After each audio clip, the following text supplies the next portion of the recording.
Imagine walking into a room filled with people. Each face is hidden behind a mask. Some smile, some scowl, but none reveal what lies beneath. Now imagine entering this room without a mask of your own. No deception, no pretense, no urge to manipulate, persuade, or perform. How long do you think you'd last? How quickly would they label you naive, foolish, weak? This is the tragic fate of Prince Myshkin, the central figure in The Idiot by Fyodor Dostoevsky, a man with a pure heart, a soul untouched by cynicism, honest, compassionate, sincere, and yet, rather than being honored for these rare virtues, he is mocked, used, and ultimately broken. Not because he is wrong, but because he is too right for the world he lives in. But this is not just a story of 19th century Russia. It is a mirror, a haunting reflection of human nature, still relevant today. Why is it that those who mean well often end up wounded? Why does genuine kindness invite ridicule rather than reverence? Why is it that in a world full of masks, the unmasked are seen as mad? And the most unsettling question of all, if goodness leads to suffering, is it still worth it? By the end of this journey, you will begin to see kindness not as innocence, but as something far more dangerous and misunderstood.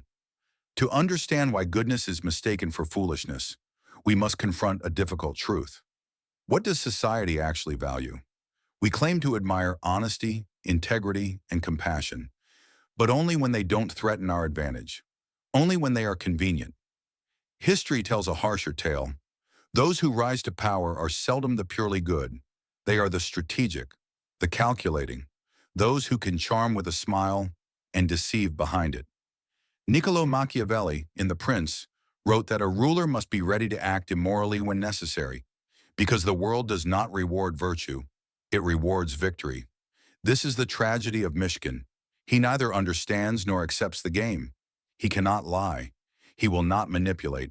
And so the world consumes him, not because he was evil, but because he was good in a world that mistakes goodness for weakness. And because of this, he is seen as an idiot, not for lack of intelligence, but because his goodness leaves him exposed in a world built on competition and self-interest. Think about how this plays out in our own lives. How often do we witness truly kind, honest souls being taken advantage of? How many stories have we heard of those with open hearts, betrayed by the very people they chose to trust? And how many times have we felt like fools for choosing to believe in the best of others, only to be met with disappointment? This is not to say the world is entirely corrupt, but it is undeniable. Survival often demands a kind of quiet ruthlessness. Even those who wish to be good find themselves forced to compromise, to build walls, to hide parts of themselves, just to stay safe.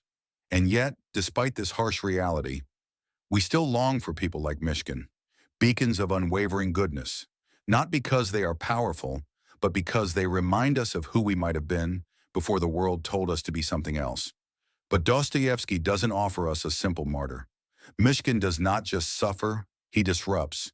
His goodness is not passive, it is confrontational. Not through violence or accusation, but through presence, through being. He becomes a mirror.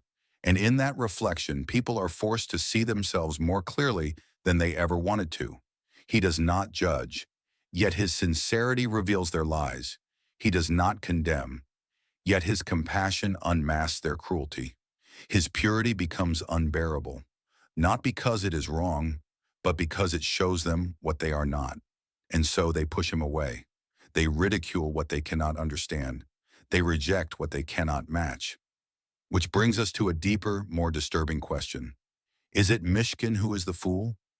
Or is it the world that has forgotten how to recognize wisdom when it wears the face of innocence? As we move forward, we will unravel this paradox. We will look directly at what it means to be good, in a world that too often mistakes goodness for weakness. And in the end, we will arrive at a deeper, perhaps uncomfortable truth. The tragedy of Prince Myshkin is not just in how he is treated, but in how he is seen. He believes in love. He believes in honesty. He believes still in the goodness of the human heart. But the more he tries to bring light into the lives of others, The more they recoil, as if the light itself were too bright, too revealing, too painful to bear. Because sometimes the purest souls are not celebrated. They are cast out, not because they are wrong, but because they remind the world of everything it has lost. He does not belong in their world. But why? Why does true goodness, when it appears, so often provoke discomfort, even rejection? To understand this, we must look closely at how human beings relate to one another. Not in theory, but in the subtle, unspoken mechanics of daily life. Human relationships, whether personal or collective, are built upon quiet negotiations of power. Even in the simplest conversation, there's a delicate dance of influence and expectation. People choose their words with care, measure their gestures, offer kindness, yes, but often with invisible strings attached. A compliment may seek favor, a favor may expect repayment. Even love can be conditional, held back or extended like currency. But Myshkin plays no such game. He gives with no thought of return. He speaks with a rare and unsettling honesty, never calculating, never guarding, never posturing. He forgives again and again, even those who wound him deeply. And in a world built on masks and mirrors, this kind of transparency is not disarming. It is terrifying. Psychologists speak of cognitive dissonance, the deep discomfort we feel when reality challenges the stories we tell about ourselves. Myshkin becomes that challenge. His mere presence exposes a fracture in those around him. They say they value kindness. They believe they honor virtue. But confronted with the real thing, pure, unfiltered goodness, they recoil. Because suddenly, they see the distance between their ideals and their actions. And that distance hurts. Rather than sit with that discomfort, they reject the one who revealed it. Think of how we respond to saints, sages, or selfless souls. We admire them, yes, but we also keep them at a distance. We call them unrealistic. We question their motives. We search for flaws, as if to reassure ourselves that they are no better than we are. Why? Because to truly accept their goodness is to confront our compromises, our quiet betrayals of self, our comfort with mediocrity. And this is what happens to Myshkin. He becomes a mirror in which others see not what they want to see, but what they've tried to forget. He is not hated for doing harm. He is rejected for being too good, an ideal too pure to be tolerated, too revealing to be accepted, too honest to be allowed to stay. And this is Dostoevsky's deeper insight into human nature. We may claim to long for perfect goodness, but in practice, we often find it intolerable. Because true goodness, without calculation, without mass, without defense, does not play by the rules of social order. It disrupts not through force, but simply by being. Human flaws. Most people don't know how to face them, not in themselves and certainly not in others. And so, when someone truly good appears, society doesn't lift them up. It isolates them. But does this mean that goodness is a mistake? That to be kind, honest, and compassionate is to invite suffering without meaning? Here, Dostoevsky introduces a deeper complexity. Despite everything, despite the betrayal, the ridicule, the pain, Prince Myshkin does not abandon who he is. He does not curse the world. He does not grow bitter. He does not armor his heart. And in this, Dostoevsky reveals something profound. The value of goodness is not determined by the world's reaction to it. It is not measured by admiration, reward, or praise. True goodness does not seek validation. It simply is. It exists because it is the right way to be, regardless of whether it is welcomed or rejected. But this raises an even more disturbing question, one that unsettles everything we've come to believe. If goodness is so noble, so pure, then why does it so often lead to suffering? Why is it that those who are the most sincere, the most selfless, the most compassionate, are the ones who seem to endure the deepest wounds? This question lies at the very heart of The Idiot. Myshkin pours kindness into a world full of hidden agendas, and rather than being cherished, he is ridiculed, misunderstood, and ultimately broken. But Dostoevsky does not present this as a meaningless tragedy. Instead, he invites us to look closer, to examine not just goodness, but suffering itself. There is a mysterious connection between the two, a pattern that runs through the soul of human history. Some of the greatest spirits we have ever known were not spared suffering. They walked into it. Jesus, Socrates, Mahatma Gandhi, Martin Luther King Jr. Each of them lived for higher ideals, justice, truth, compassion, and each of them was met not with celebration, but with resistance, hatred, and violence. So what does this tell us? Perhaps suffering is not the failure of goodness, but its price. Perhaps to live with an open heart in a closed world is to accept wounds as inevitable, not because goodness is weak, but because it is too strong for a world built on mass. As we move toward the final revelation, we will explore this paradox more deeply, and in doing so, you may come to question not only how the world sees goodness, but how you do. Because if being good means suffering, then the question is no longer whether it is worth it, but whether you are willing to carry the burden of a light that refuses to dim, even when the world turns its face away, and in many cases, a violent end. But why? Why does the world resist goodness instead of embracing it? One answer lies in the nature of true goodness itself. It is disruptive. It shakes the foundations of the status quo. It forces people to face uncomfortable truths, their own moral contradictions. And most people, whether they admit it or not, do not want to be confronted with these contradictions.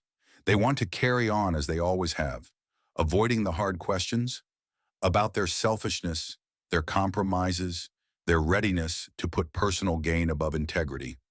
When Myshkin steps into the world of Russian high society, he does not belong to its hidden system. Around him, people maneuver in shadows, shaping alliances, playing power games, strategizing for status and advantage. But Myshkin plays no part in these silent wars. He refuses to disguise himself, to scheme, to manipulate. He becomes an anomaly, an element that cannot be explained, cannot be contained. And what happens to anomalies? They are either absorbed, forced to conform, to become part of the machinery, or they are cast out. Myshkin, unwilling to change, is cast out. This brings us to a critical question. If suffering is so often the destiny of the good, then what is the purpose of being good at all? Is it worth it? Dostoevsky's answer is neither simple nor comforting. He offers no promise that goodness will be rewarded, no guarantee that kindness will triumph in the world's eyes. Instead, he reveals a truth both unsettling and freeing. The value of goodness does not depend on the world's response. Goodness is not about results, not about praise, not about love or understanding, not about success or recognition. Goodness in its purest form exists for its own sake. It is valuable simply because it is good. This idea challenges everything we've been taught. We live in a world that conditions us to seek validation, to measure worth by outcomes, to expect fairness and justice in return for our efforts. But true goodness breaks this pattern. It is not transactional. It does not ask, what will I get in return? It simply is. And yet here lies a paradox. If goodness exists solely for its own sake, completely detached from rewards or recognition, does it truly hold any power? If it does not transform the world around it, if it does not bring success or influence, then what is its purpose? This is the final, and perhaps the most challenging question we must face. Because while Myshkin suffers, he also leaves an undeniable mark on those he meets. Even those who reject him cannot fully forget him. Even those who mock him are, in some subtle way, changed by their encounter with him. This tells us something profound. Goodness, though it may not always win in the conventional sense, holds a power far deeper, more subtle, and far more enduring than we might first imagine. But what exactly is this power? And how does it quietly shape the world, in ways we don't immediately recognize? In the final part of our journey, we will uncover the ultimate truth about goodness, a truth that will challenge everything we have explored so far, and reveal a revelation that may forever change how we understand human nature. If goodness is not measured by its rewards, then what is its true power? If the world so often rejects, ridicules, and even destroys those who are genuinely good, why does goodness persist? Why do people like Myshkin, So out of place in a world driven by ambition and self-interest, continue to exist? The answer lies in something unseen, something that cannot be measured or quantified. It lives in the silent, often unnoticed ways that true goodness transforms those who encounter it. Throughout The Idiot, Myshkin does not seek to change others. He does not preach. He does not demand reform. He does not impose his ideals on those around him. And yet he leaves a trace on every life he touches. Even those who hurt him cannot remain untouched by his presence. His sincerity, his compassion, his unwavering faith in the goodness of others. These act as a mirror, reflecting back the deepest, most hidden parts of themselves. This is the secret power of true goodness. It reveals truth, not by force, not by demand, not through manipulation, but simply by existing. And by existing, it compels those around it to confront their own nature. Some respond by embracing it, others, unable to bear the reflection, reject it. But no one remains unchanged. Think back to the moments in your own life when you encountered true kindness. Kindness given freely, without expectation, without hidden motives or strings attached. It might have been something small, something that seemed almost insignificant. But did it not linger? Did it not stay with you, quietly challenging you, even if just for a moment, to reconsider your own actions, your own beliefs, your own way of being? This is why goodness, though often dismissed as weakness, is in truth one of the most powerful forces in existence. It does not seek to control, yet it shapes and influences. It does not fight, yet it transforms. It does not demand, yet it inspires. And yet this power comes at a cost. Dostoevsky understood this clearly. In a world built on self-interest and survival, those who embody pure goodness will often suffer. They will be misunderstood. They will be taken advantage of. They will feel at times like they do not belong. But Dostoevsky also grasped something even deeper. The suffering of the good is not meaningless. It is not a sign of failure. On the contrary, it is proof. Proof that they have remained true to themselves in a world that constantly tries to corrupt them. In the final pages of The Idiot, Myshkin's fate is sealed. He is broken by the cruelty and complexity of the world around him. But does that mean he was truly a fool? Or was he, in the end, the only one who truly saw reality for what it was? Dostoevsky does not give us an easy answer, because there is no easy answer. Instead, he leaves us with a question, one each of us must answer for ourselves. Is it better to be wise in the ways of the world, to protect ourselves, to play the game? Or is it better to remain true to our ideals, even at the cost of suffering? This is the choice every person faces at some point in their life. And the answer? It's not simple. It's not black and white. But perhaps the true measure of a life well lived is not in what we have gained, but in how much light we have brought into the world, no matter how small, no matter how unnoticed. So here is the final revelation. Goodness is not about rewards. It's not about winning. It's not about avoiding pain. True goodness exists not because the world values it, but because it is simply the right way to be. And in the end, whether the world calls you a fool or a saint, whether you are remembered or forgotten, whether your kindness is embraced or rejected, what matters most is that you remain who you truly are. Because in a world where deception and self-interest often rule, choosing to be good, despite everything, is the most powerful choice of all. Thanks for watching.